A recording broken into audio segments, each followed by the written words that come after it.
because Marc is very, very involved in support groups for spinal cord injury and in peer counseling, and so I want to kind of go along with what Bobby was saying here. 15 years ago, Marc Richards was 38 when he had a grand mal seizure with no prior indication. And a few months later, he overdosed on chemo, and his white blood cells attacked the chemo, but also the sheath surrounding his spinal cord at about T5, paralyzing him. Prior to this, he was very active. He was a technology specialist and an avid ballroom dancer. And he has been participating for many years in 5Ks. And for the last 5 years, he has coordinated a group of other people with spinal cord injuries to walk the last few hundred feet of the LA Marathon, and twice in the Santa Clarita Marathon. And we know there's a marathon tomorrow, isn't it? And are you going to be involved in that marathon? Not this year. Okay. Anyway, Marc developed a website to help newly injured people learn what he has been through and to perhaps give them some valuable information. His website is called spinalman.com. And he is the Vice President of Membership of Quest Toastmasters in Valencia, so he's probably going to be a very good speaker. Anyway, Marc is involved with Northridge Hospital's Spinal Cord Injury Support Group, and he is here to help answer questions and provide very valuable information that he's learned throughout the years. So Marc, let's give him a hand.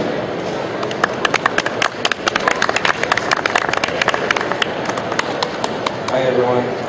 Hi. I wanted to just mention something that wasn't mentioned in the intro, and that is my canine companion. He's here by my side. All right, can you talk a little louder and hold this closer? He's over here right now. My canine companion. Let me bring him out. Hold on.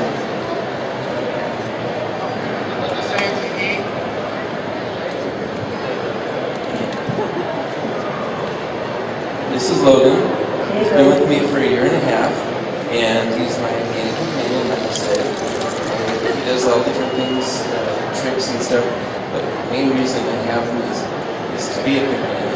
He's a good guy. He picks up keys for me if I need them, and other things. But it's a service for people that are disabled through Canine Companions for Independence at Oceanside, and anybody can apply for them. It took me 1.5 years of application process and running different interviews, but I finally got him. I got him for 1.5 years. He's a wonderful guy.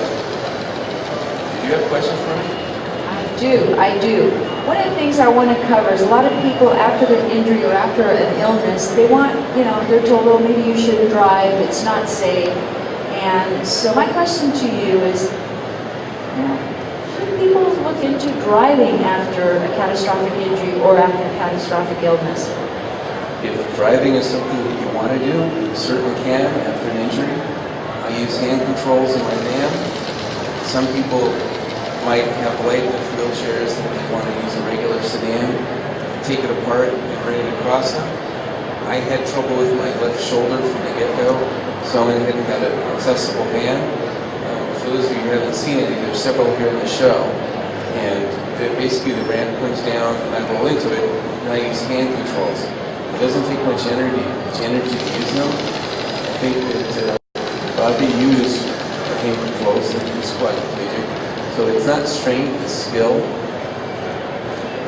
And in fact, it is my understanding that the ratio of accidents is lower than with persons with disabilities that use hand control than those that drive without it.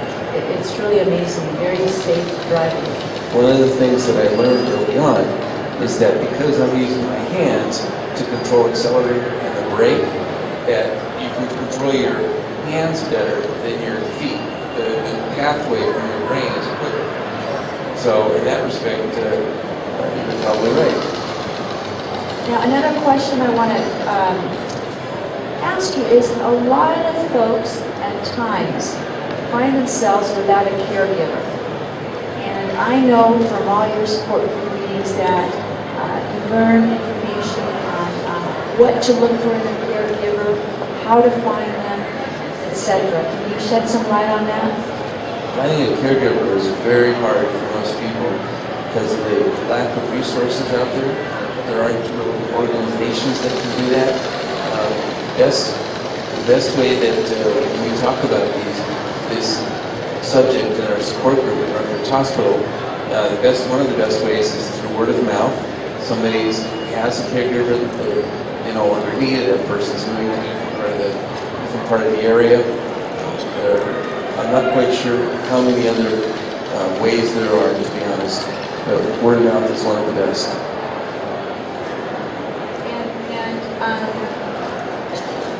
You gave me a sheet of information that you'd like to provide newly injured people or people who have been living with a disability for a long time on how to stay healthy. I know that Bobby talked a lot about that, but maybe you can add to that with respect to exercise, food, nutrition. I follow what Bobby's sentiment is. I've always eaten healthy, stayed very well hydrated, make sure I get all the fruits and vegetables and everything that you hear all about. But I also add to it is I exercise a lot.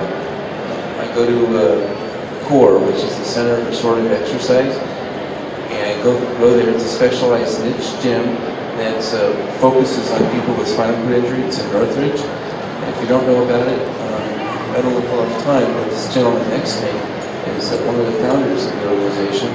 He has flyers up there if you're interested. So I exercise regularly. I have actually several pieces of equipment in my house, including a standing frame. And so I stand every day, eat well, and try and think good thoughts. Managing the website is fun. I get involved with, I talk to other people about what they might want to see on it. So I'm stimulating myself mentally. And I'm just intrigued. Tell me about the yoga toes. Yoga toes, okay, well, it's not that exciting. There's a product out there called Yoga Toes. And basically because I'm not using my feet and my legs, my toes are scrunched together all day. At the end of the day, when I go to lay down, I put this product, it's kind of rubbery, and it fits in between each of my toes and it spreads them out. And it's what they call passive exercise. And so it's just something I put on every night and it seems to help. Any tips for bladder management, valve management that you can just...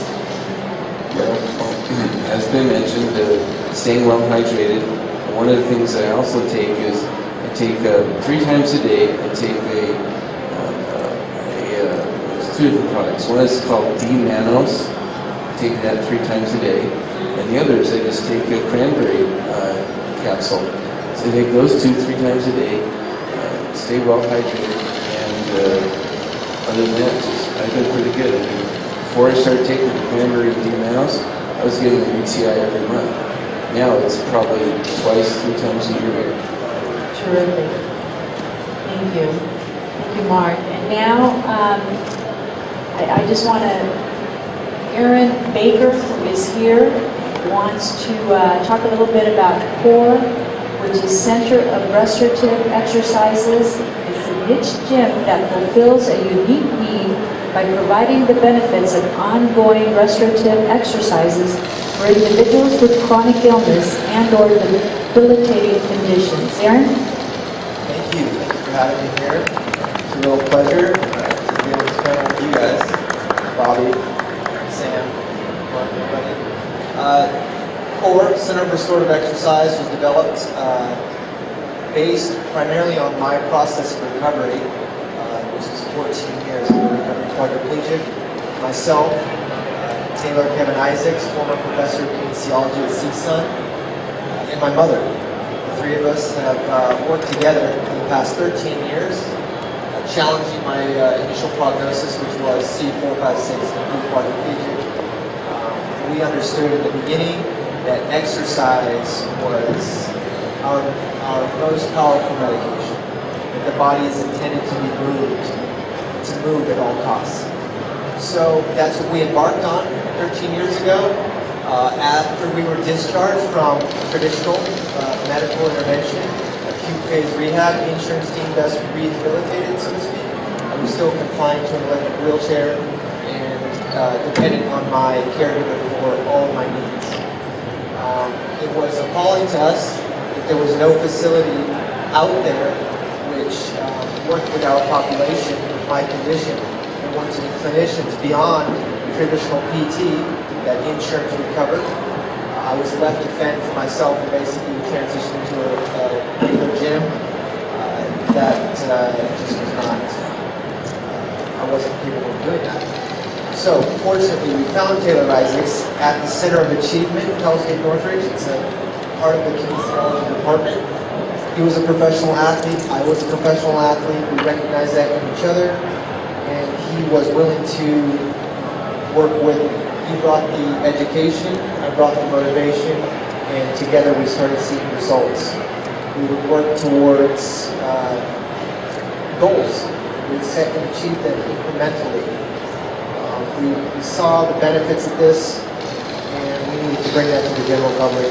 So that's where CORE opened 2011, after a lot of groundwork, a lot of blood, sweat, and tears, what we like to call it. And we are on the verge of expanding. We work with 1 in 5 Americans, not just spinal cord injury, a long list of conditions that can benefit from exercise as medicine.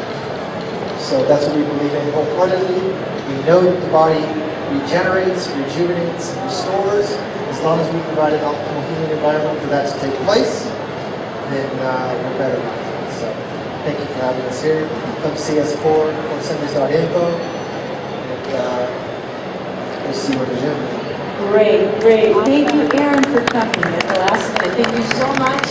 Ladies and gentlemen, thank you for being with us. I hope you got a lot of good information, valuable information. I want to thank all our panelists. Thank you for coming and taking the time from your busy schedule. Really appreciate it, and hope to see you next year. Have fun and enjoy the rest of the expo. I've got cards if anybody wants them. Yes. Saw your little Hollywood pan there. Good move. Hollywood pan. Yeah, that's what that was. Hey, man. Good talk. Take care. You too. Come see me. Yeah, I got to send you another email. It's been a long time. Yeah, I know. You have it still? Yeah, I just fell into this legal loop. I'm in legal limbo. So Oh, okay. that's what I got. That's why I came. Yeah, good. Crazy. Take it easy, brother. All right, see you around.